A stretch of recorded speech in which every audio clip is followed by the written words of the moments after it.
भाई आप बड़ी हो ना, आप तो समझदार भी हो माशाल्लाह। हाँ जी। अकल भी रखती हो। हाँ जी। आपको पता था कि आपकी बहन के साथ वो ये बदबख्ती कर रहे हैं? नहीं, मुझे पहले नहीं था पता। जब उसने मेरे साथ की फिर मुझे पता चला कि आपकी बहन के साथ भी करता है जी ये? मेरी बहन के साथ भी करता है। ना मेरा उसको पता था ना उसका मुझे पता था। और आप दोनों के साथ वो? और हम दोनों के साथ ज्यादती करता रहा, जिना करता रहा। वो कैसे करता रहा? आप दोनों तो घर में मौजूद होती थी ना। वो हमें दम करता था, दम करके पानी छिड़कता था हमारे मुंह पर, जिसकी हम बेहोश हो जाती थी। और हमारे साथ जना करता रहा और बदकारियां हमारे साथ करता रहा, ज्यादती करता रहा। और इसने हमारी जिंदगी खराब कर दी। अब घर वालों को कैसे पता लगा सारे मामला का? आप लोगों ने खुद तो नहीं बताया था? भाई मेरे ने देखा था सारी हरकतें, जब ये ज्यादती कर रहा था फिर मेरे भाई ने शोर मचाया और सबको पता चला। फिर हमने इसके ऊपर कानूनी कार्रवाई की। उस दिन मैं घर अकेली थी तो बहन कहाँ पे गई हुई थी? उस दिन मैं बहन जो है ना वो हॉस्पिटल गई थी। मेरी आपी एक बीमार है हॉस्पिटल में। हाँ वो बताया मुझे तो इसने बच्ची ने। वो हॉस्पिटल थी उस दिन मैं घर में अकेली थी। तो वो दोनों अरशद और नईम हमारे घर आए हैं और कहते हैं मैंने तुम्हें दम करना है। मुझे कमरे में ले गए हैं और मुझे बोतल से पानी निकाला है और पानी पिलाया, जिसकी वजह से मैं बेहोश हो गई हूँ। और मुझे मेरे साथ जना करते रहे, ज्यादती करते रहे हैं।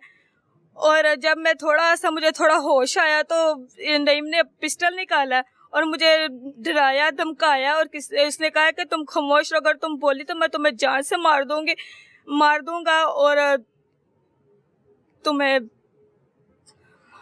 जान से मारने की भी धमकियां देता रहा है? जान से ये रोजाना की बुनियाद पे धमकियां देते थे?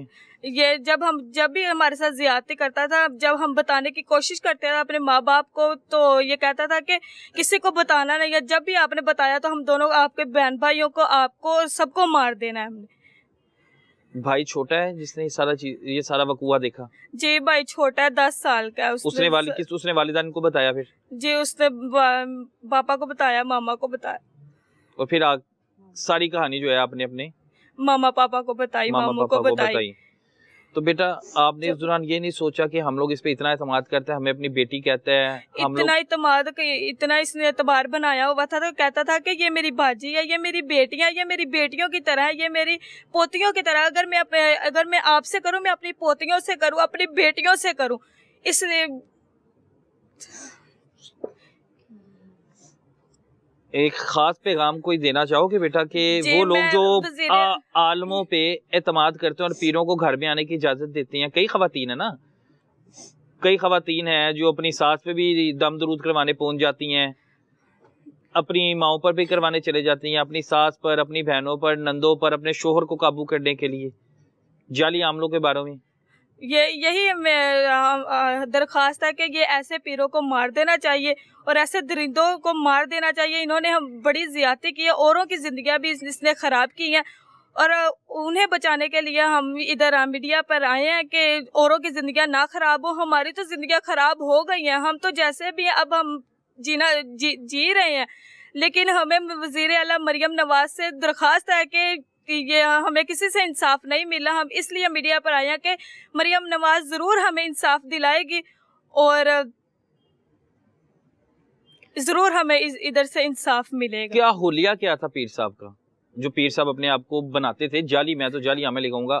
हुलिया क्या था उनका? सही ठीक था हुलिया, बिल्कुल सही ठीक। कोई दाढ़ी वगैरह रखी हुई है? दाढ़ी नहीं, मूछें रखी हुई हैं। मूछें रखी हुई हैं। टोपी डालते हैं, पुलिस वाली टोपी जो है ना वो डाल के आते थे। पंजाब पुलिस की टोपी पहना करते थे? जी वो पुलिस वाली टोपी पहन के आते थे। तकरीबन उनकी 60-65 साल उम्र है।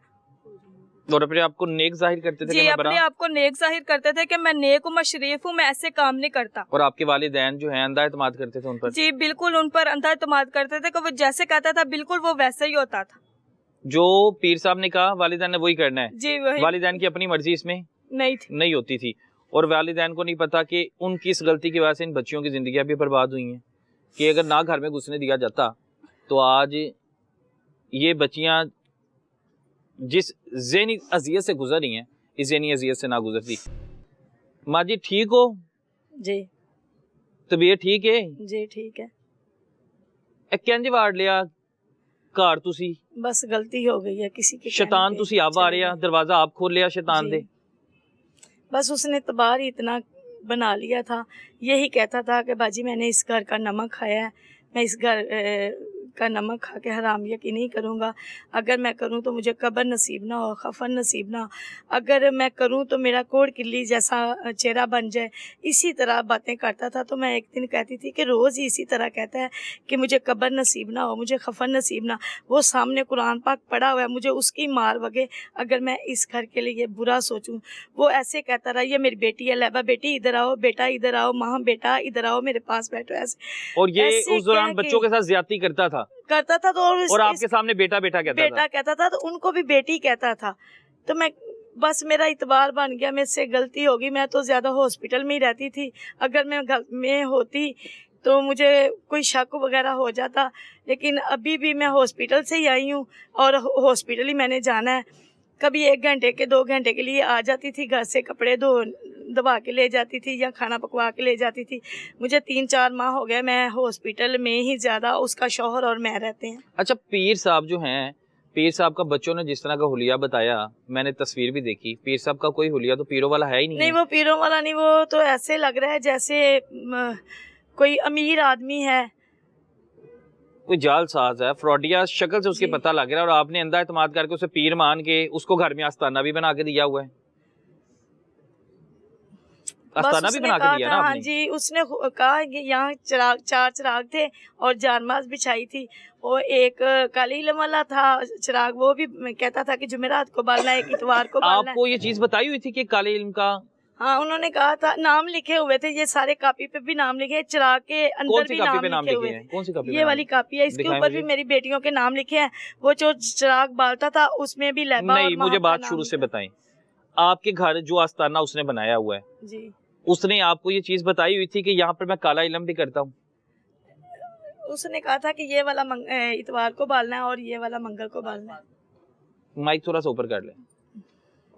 आप मेरी बात नहीं समझ रहे। मैं जो आपसे पूछ रहा हूँ मेरी बहन, मैं पूछ रहा हूँ कि उसने आपको ये बताया हुआ था कि मैं घर में बैठ के काला इल्म करता हूँ? नहीं, ये नहीं कहा था। उसने कहा था कि मेरे पास है काला इल्म। काला इल्म है। और आपको पता है काला इल्म जो होता है वो शैतान को खुश करने के लिए शैतान की कई बातें मानते हैं। वो फिर वो कई किस्म की गलत हरकत भी करते हैं।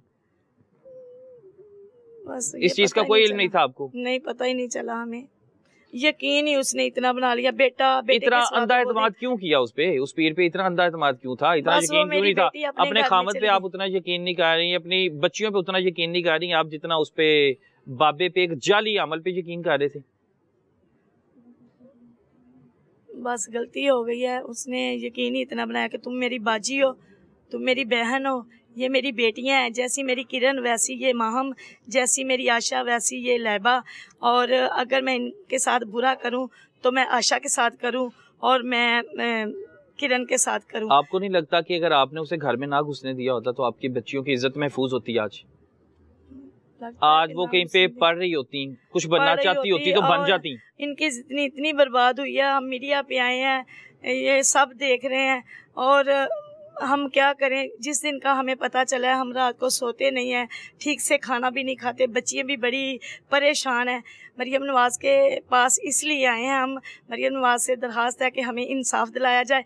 जब भी हम उसको बाहर देखते हैं, हमारी थाने भी जाते हैं, कचहरी भी जाते हैं, मेरी बच्चियाँ भी जाती हैं, मैं भी जाती हूँ, थाने भी जाती हैं, कचहरी भी जाती हैं, वहाँ पे बयान भी होते हैं, लेकिन हमारा कुछ बनता ही नहीं है।